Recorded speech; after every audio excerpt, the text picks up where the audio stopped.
इस्लाम दीन इस्लाम का पांचवा और अहम तरीन रुकन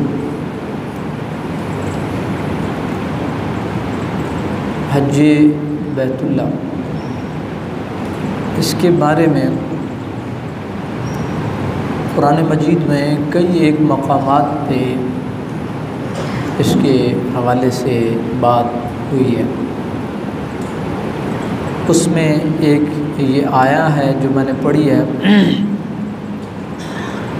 एक सूरह हज के अंदर है, वअज़्ज़िन फ़िन्नासि बिलहज्ज यअतूका रिजालन वअला कुल्लि दामिरिन यअतीना मिन कुल्लि फज्जिन अमीक़ लियशहदू मनाफ़िअ लहुम वयज़्कुरू इस्मल्लाहि फ़ी अय्यामिन मअलूमातिन अला मा रज़क़हुम मिन बहीमतिल अनआम।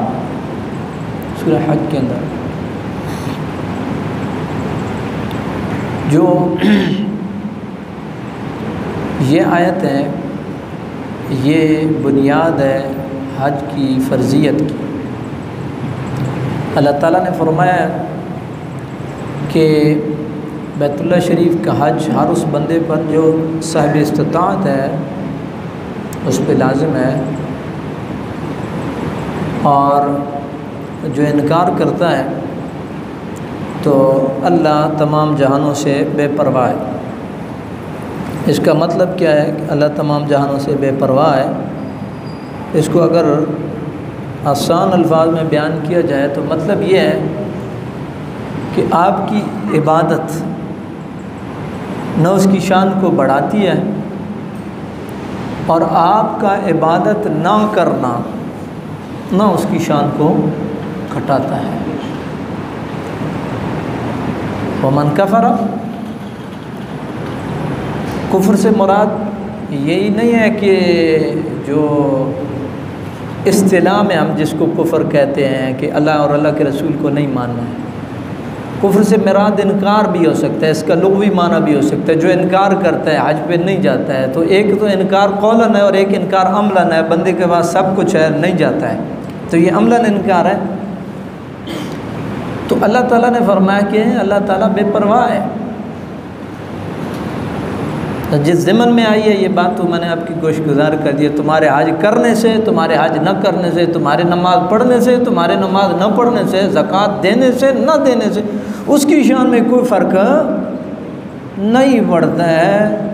उसकी शान में तब फ़र्क नहीं पड़ा जब लोगों ने अना रब्बुकुमुल आला के दावे कर दिए। तो फिर उसने जब गिरफ्त की है, ये दावा फ़िरौन का था ना, तो जब गिरफ्त की है तो पूरी दुनिया के लिए इबरत बना दिया। तो ये हमारे अपने ही फ़ायदे के लिए है। इस आयत को दूसरी आयत के ऊपर पेश करें तो आपको माना मज़ीद वाज़ेह हो जाएगा। वअज़्ज़िन फ़िन्नासि बिलहज्ज यअतूका रिजालन वअला कुल्लि दामिरिन यअतीना मिन कुल्लि फज्जिन अमीक़ लियशहदू मनाफ़िअ लहुम। लोगों को आप हज का ऐलान कर दें कि वो आएँ, अपनी सवारियों पे आएँ, दूर के रास्तों से भी आएँ। क्यों आएँ? लियशहदू मनाफ़िअ लहुम, ताकि वो अपनी जो मनफ़ियतें हैं, अपने जो मुनाफ़े हैं, जो अपने बेनिफिट्स हैं, जो अपने फ़वाइद हैं, उनको समेटें। तो आज का जो मेन फोकस है और सबसे बड़ा बेनिफिट है, सबसे बड़ा फ़ायदा है, वो क्या है? देखें ना, बाकी तो आप जितने भी पाकिस्तान से जा रहे होते हैं, आप बिज़नेस के पॉइंट ऑफ व्यू से तो नहीं जा रहे होते हैं। आप दो काम करते हैं वहाँ पे, एक आपकी इबादत है, एक आपकी ज़ियारत है। इसके अलावा और आप तीसरा काम वहाँ पे कोई भी नहीं करते। आप आते हुए किसी के लिए तस्बीह ले ली, टोपी ले ली, वो अलग बात है, लेकिन बुनियादी फोकस आपका इबादत होता है। तो पहली मनफ़ियत और मेन मनफ़ियत और बड़ा फ़ायदा वो क्या है? इबादत और रब को राज़ी करना है। और ये वो फ़ायदा है कि तमाम फ़ायदे इसके सामने बिल्कुल छोटे छोटे आपको लगते हैं। लियशहदू मनाफ़िअ लहुम, ताकि वो अपनी मनफ़ियतों के लिए, अपने फ़वाइद के लिए हाजिर हों। इसका फ़ायदा मैं आपको हदीस की रोशनी में बताता हूँ। हुज़ूर ने इरशाद फरमाया, मन हज्जल बैता फलम यरफुस वलम यफसुक रजा कमा वलदत हो उम्मुहु। वो बंदा जिसने, मैं इसको तर्जमा आसान कर दूँ, वो बंदा जिसने एहतिमाम के साथ हज किया। लम यरफुस लम यफसुक का मतलब यह है कोई खुदा न खास्ता उससे कमी कमज़ोरी उसने नहीं की है, कोई कमी कमज़ोरी गुनाह ख़ता के हवाले से नहीं दिखाई है, यानी बड़े एहतिमाम के साथ हज किया है। तो उसका सबसे बड़ा फ़ायदा उसको ये होगा कि उसकी साबिक़ा जितनी लग़ज़ें हैं, कमियां हैं, कमज़ोरियां हैं, गुनाह हैं, ख़ताएँ हैं, हुज़ूर ने फरमाया रजा कमा वलदतहु उम्मुहु, वो गुनाहों से इस तरह पाक और साफ़ होकर के लौटेगा जिस तरीके से एक छोटा मासूम नौमौलूद बच्चा गुनाहों से पाक और साफ़ होता है, तो जो आज ही हज करके लौटेगा बिल्कुल इसी तरीके से वो वापस लौटेगा, गुनाहों से पाक और साफ़ होकर के। अब जब आप जाते हैं तो हाजी को मिलने के लिए, तो आपके मद्देनज़र ये तो नहीं होता है कि तस्बीह ले आऊँगा, टोपी ले आऊँगा या खजूरों का पकड़ ले आऊँगा। आपका मकसद ये होता है कि यार ये अल्लाह के घर से होके आया है, तो मैं इससे जा कर के दुआ कराऊँ, मैं इससे दुआएं लूँ। ये मासूम होके गुनाहों से पाक और साफ़ होकर के लौटा है और इतना अल्लाह का मकबूल बंदा है, लिहाजा इससे दुआएं लूँ। ठीक है जी। तो इसका मेन आपका यही होता है कि अल्लाह घर से लौट रहा है, तो अल्लाह के नेक बंदों से दुआएं लेना ये एक इंसानी फितरत है, इंसानी फितरत है। और बात आ गई दुआ से ज़िम्नन, आप समझते हैं कि अल्लाह ताला का नेक आदमी है, तो उससे दुआ का कहा भी जा सकता है और उससे दुआएं ली जा सकती हैं और उससे दुआएं लेनी चाहिए। हज़रत उमर फ़ारूक और नबी करीम अलैहिस्सलाम का अगर उम्मती और नबी होने के हिसाब से आप देखें तो कोई तकाबुल नहीं बनता है। नबी आखिरुज़्ज़मां है, सरवर कौनो मकां है, और हज़रत उमर फ़ारूक उम्मती है ना, ठीक है, अफजल तरीन उम्मती हैं, दूसरे नंबर पे अफजल तरीन उम्मती हैं। लेकिन जब आप अगर नबी पाक अलैहिस्सलाम के हिसाब से देखते हैं तो उम्मती है। लेकिन हुजूर नबी पाक अलैहिस्सलाम ने हज़रत उमर फ़ारूक को भी कहा, या अख़ी ला तनसीना फ़िद दुआ। जब आप उम्रे की तैयारी पे थे ना, हज़रत उमर फ़ारूक किधर और नबी पाक अलैहिस्सलाम किधर, यानी जिब्राईल अमीन जिनके दरवाज़े पे आते हैं। बाब जिब्राईल क्या है? मस्जिद नबी में बाब जिब्रील क्या है? वो दरवाज़ा है जहाँ से जिब्राईल अमीन आते थे, हुजरा मुबारक में वही लेकर के आते थे ना, वही बाब जिब्रील है। जिनके दर पे जिब्रील आते थे वो भी कह रहे हैं हज़रत उमर फ़ारूक को, आप उम्र पे जा रहे हैं, या अख़ी ला तनसीना फ़िद दुआ, हमें दुआओं में फरामोश नहीं करना है। मतलब इतना बड़ा अल्लाह के घर की ज़ियारत करने वाले बंदे का इतना बड़ा मर्तबा और मकाम है। ये दुनियावी मनफ़ियतें मैं लियशहदू से मैंने बात किया है कि आप अल्लाह के घर में हाजिर हों, किस लिए हाजिर हों? लियशहदू मनाफ़िअ लहुम, अपने फ़वाइद समेटने के लिए, और उन फ़वाइद में से सबसे बड़ा फ़ायदा गुनाहों और ख़ताओं से पाक और साफ़ होना है। दूसरी हदीस इसी के साथ मिला करके देखें। हुज़ूर नबी पाक अलैहिस्सलातु वस्सलाम ने इरशाद फरमाया कि पूछा गया ना कि आमाल में से कौन सा अमल अफजल है, तो हुज़ूर ने इरशाद फरमाया अल-ईमान बिल्लाह, यानी ला इलाहा इल्लल्लाह मुहम्मद रसूलुल्लाह सबसे अफजल तरीन अमल है, क्योंकि ये पहली सीढ़ी और पहला स्टेप है। फिर आपने इरशाद फरमाया अल जिहाद फ़ी सबीलिल्लाह, जिहाद फ़ी सबीलिल्लाह, जिहाद फ़ी सबीलिल्लाह ये अफजल तरीन अमल है। इसके ऊपर मैं बात करूँगा पहले हज के हवाले से, जो अगला हुज़ूर ने इरशाद फरमाया। फिर आपसे पूछा गया उसके बाद कौन सा अमल अफजल है, तो हुज़ूर ने इरशाद फरमाया अल हज्जुल मबरूर, हज मकबूल, फिर जिहाद फ़ी सबीलिल्लाह के बाद हज मबरूर और हज मकबूल अफजल तरीन अमल है, अफजल तरीन अमल है हज मबरूर और हज मकबूल। बरदरान इस्लाम, नबी पाक साहिब औलाद नबी करीम रऊफ़ुर रहीम सल्लल्लाहु अलैहि व आलिहि वसल्लम ने इसके अलावा भी कई और मौक़ों पे हज की फ़जीलत के हवाले से इरशादात आपने फरमाए हैं। मिसाल के तौर पे एक हदीस है, हुज़ूर ने इरशाद फरमाया 3 अमाल ऐसे अमाल हैं कि जो सबका कमज़ोरियों को ख़त्म कर देते हैं। उनमें अल ईमान यादिम मा कान क़ब्लहू, कितनी कमज़ोरियाँ हुई जहालत में, ला इलाहा इल्लल्लाह मुहम्मद रसूलुल्लाह सबको ख़त्म कर देता है। अल हिजरत फ़ी सबीलिल्लाह यादिम मा कान क़ब्लहू, हिजरत फ़ी सबीलिल्लाह कि पहली कमज़ोरियों को, गुनाहों को, ख़ताओं को मुआफ़ कर देती है। वल हज्जुल मबरूर यादिम मा कान क़ब्लहू, और हज मबरूर सब का तमाम गुनाहों और ख़ताओं को ख़त्म कर देता है। अब आप देखें, हिजरत, ईमान, उसके बाद हिजरत। हिजरत आप क्यों करते हैं? हिजरत आप अपने दीन को बचाने के लिए, अपनी दीनी मनफ़ियतों को मद्देनज़र रखते हुए आप एक जगह से दूसरी जगह मुंतकिल होते हैं। वगरना ये इंसानी फितरत है कि जिस इलाके में वो पैदा हुआ है और उस मट्टी की जो धूल उसके अंदर गई है, उससे उसकी मोहब्बत, उसका एक फितरी तकाज़ा होता है।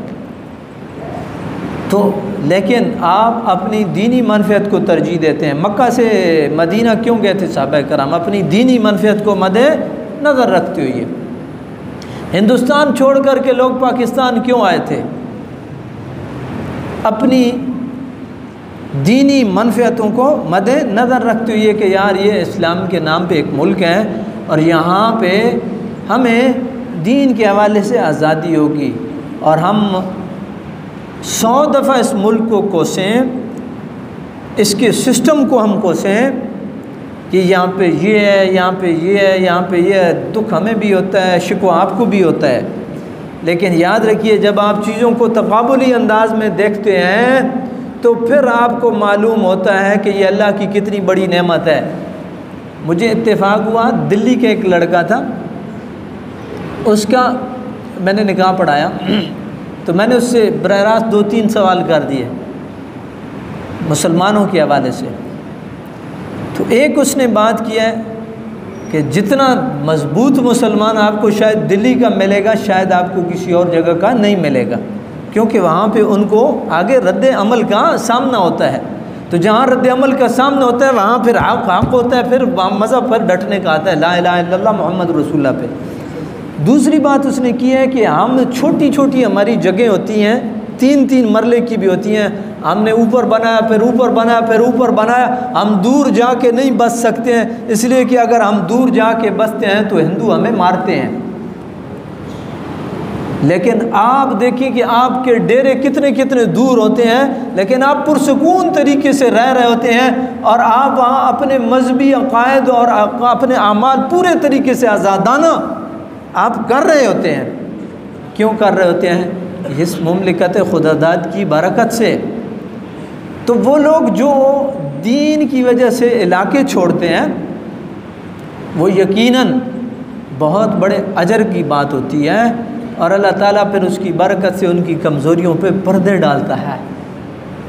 और तीसरी बात हुज़ूर ने फरमाई है कि हज मबरूर है यादिमु मा कान क़ब्लहू, ये भी इससे कबल जितनी कमज़ोरियाँ होती हैं उनको ख़त्म करता है, उनको ख़त्म कर देता है, मिटा देता है। अब एक और हदीस की तरफ आएँ। हुजूर नबी पाक साहिब औलाक नबी करीम रऊफ़ुर रहीम सल्लल्लाहु अलैहि वसल्लम की हदीस पाक है, और ये जवाब है उस सवाल का जो बाज़ दफ़ा लोग आपसे पूछते हैं तो फिर आप मबहूत हो जाते हैं और आप जवाब नहीं दे पाते हैं। वो सवाल क्या होता है? जो लिबरल आदमी है ना, वो ये कहेगा कि यार ये हज पे आप जा रहे हैं, इस साल गए हैं, 2 साल छोड़ के फिर गए हैं, आप उम्रे पे जा रहे हैं, तो ये किसी गरीब की मुआवनत करें, मिस्कीन की मुआवनत करें। बुनियादी बात तो ये है कि नीयत पीछे बड़ा माना रखती है।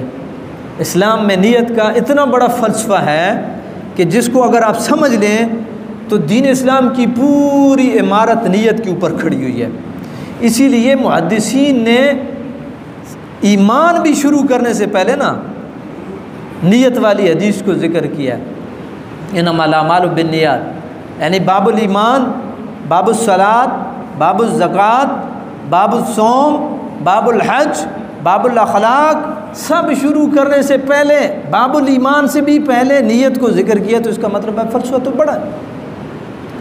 तो आपसे ये सवाल किया जाता है, लेकिन क्या ही अच्छा हो, आप हो या वो सवाल करने वाला हो, वो जो फजूलियात में आप लगा रहे हैं उन फजूलियात को कम करके गरीब, यतीम, बेवा और मिस्कीन की आप मदद करें।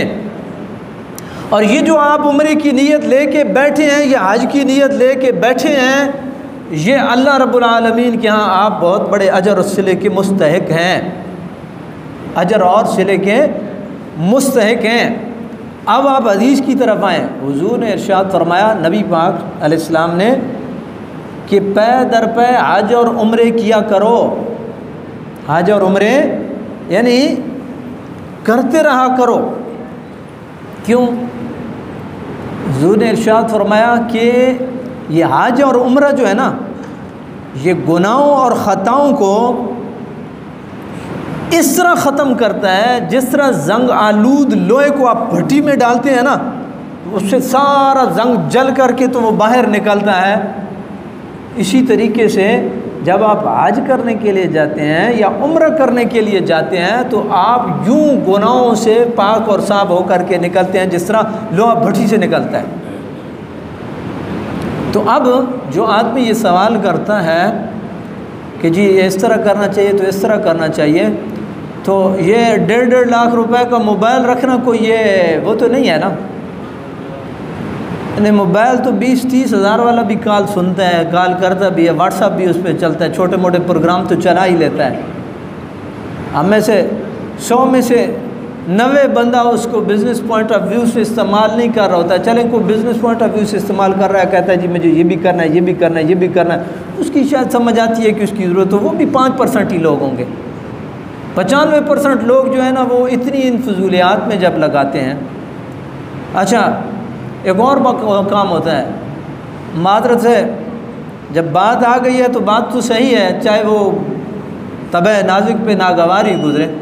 कोई आदमी अपने बेटे की बर्थडे जा कर के फ़लाँ रेस्टोरेंट में जनाब लाख रुपए की बुकिंग करवा दी है, उससे बरकत आएगी, या उसमें से आधे आप यतीमों के जा कर के उनके हाथ में थमा दो, उससे बरकत आएगी।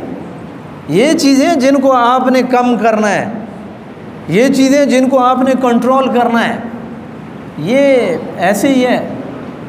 बाकी अगर आप हज की बात करें, उम्रे की बात करें, क़ुरबानी की बात करें, ये जारी व सारी हैं और जारी व सारी रहेंगी, और ये आपकी मनफ़ियत के लिए हैं और आपके नफ़े के लिए हैं, और आपको गुनाहों से पाक और साफ़ करने के लिए अल्लाह ताला ने ज़राए बनाए हैं। आप देखते नहीं हैं कितना बड़ा आपको एक चेंज महसूस होता है जब आप उम्रा करके आते हैं या हज करके आते हैं। आप ये समझते हैं कि इससे पहले जो मैंने ज़िंदगी गुजारी है वो बेकार थी यार, वो ऐसे ही भूल भुलैये में गुजार दी है, सही ट्रैक पे अब मैं आया हूँ। तो ये यकीनन जो हुजूर ने इरशाद फरमाया है कि हज और उम्रा आदमी को गुनाहों से ऐसे पाक और साफ़ करता है जिस तरीके से एक जंग आलूद लोहे को आप भट्टी में डालते हैं तो वो पाक और साफ़ होकर के निकलता है। इसके साथ साथ ज़िम्नन एक और सवाल और उसका भी जवाब, नीयत बड़ा मैंने आपके गोश गुजार किया कि माना रखती है। तो कई लोग हैं वो कहते हैं जी बस दुआ करें अल्लाह ताला असबाब बनाए। हमारे शेख उल हदीस साहब हैं उस्ताद मौलाना याकूब साहब हज़ारवी, कई साथी उनमें से जानते होंगे आप में से, यहाँ भी कई दफ़ा आए हैं वो तकरीर के लिए, हमने उनको गुजारिश किया है। क्लास में हदीस पढ़ाते हुए एक लड़के ने उनको यही सवाल किया कि आप दुआ करें अल्लाह असबाब बनाए। तो पीछे से एक लड़के ने हल्की सी, उसका तो वैसे शरारत मिजाज था, स्टूडेंट तो स्टूडेंट होता है, तो उसने कहा जी उस्ताद जी इसने कमेटी डाली हुई है और देन इसका यह है कि कमेटी निकलेगी तो मैं स्कूटर लूँगा, मोटरसाइकिल लूँगा। तो वो गुस्से में आ गए, जलाल में आ गए। कहते हैं आप फिर घर बैठे रहो, पेपर भी ना दो, मैं दुआ करूँगा मसला आपका हल हो जाएगा, आप पास हो जाओगे। तो ये जो है ना कि उधर से बुलावा आए तो बुलावा तभी आएगा जब आप जुस्तजू रखेंगे, आप तड़प रखेंगे, आप तलब रखेंगे। आपकी अगर तरजीह ये है कि ये जो मैंने कमेटी डाली हुई है, ये जो मैं पैसे जोड़ रहा हूँ, मैं उम्रे के लिए चला जाऊँगा, मैं हज के लिए चला जाऊँगा, तो मेरा रब आपके लिए असबाब बना देगा। अगर आपकी तरजीह ये है कि मैं होंडा 125 लूँगा, बल्कि उससे वो हैवी बाइक लूँगा क्योंकि उसको भगाना है, या फिर वो करके आगे को गाड़ी लूँगा क्योंकि सर्दी होती है, ठंड होती है, तो फिर आपकी तरजीह तो और है ना। तो फिर जब आपकी तरजीह और है तो फिर तो वही बात हुई ना, वो या अल्लाह मुझे नज़र लौटा दे, या अल्लाह मुझे नज़र लौटा दे, या अल्लाह मेरी बीनाई, बंदा खाना काबा में दुआएं कर रहा था, या अल्लाह मुझे आंखें लौटा दे, मेरी बीनाई लौटा दे। हज्जाज कहते हैं हज्जाज गुजरा तो उसने कहा कि मैं वापस आता हूँ तवाफ मुकम्मल करके, अगर तेरी बीनाई ना लौटी और तेरी नज़र वापस ना आई, सख्त था ना, आपको पता ही है हज्जाज, तो मैं तेरी गर्दन उड़ा दूँगा। फिर उसने गिड़गिड़ा के दुआ मांगनी शुरू की, या अल्लाह पहले तो नज़र का मसला था, अब तो जान भी जाती है, मेहरबानी फरमा दे, मेरी बीनाई लौटा दे। अब जब दिल से निकली है तो उसने तवाफ़ मुकम्मल किया, वापस आया तो ये बीना बैठा था। उसने कहा दुआ तूने अब मांगी है, पहले तो तूने ऐसे शुगल लगाया हुआ था। तो जब अल्लामा इकबाल ने वैसे नहीं कहा, ये गालिबन इकबाल के निकले जो बात दिल से असर रखती है, पर नहीं ताकत परवाज़ मगर रखती है। जब आपकी नीयत ये होगी ना कि यार ये कमेटी डाली हुई उम्रा करेंगे, तो अल्लाह असबाब बना देगा, अल्लाह ताला असबाब बना देगा।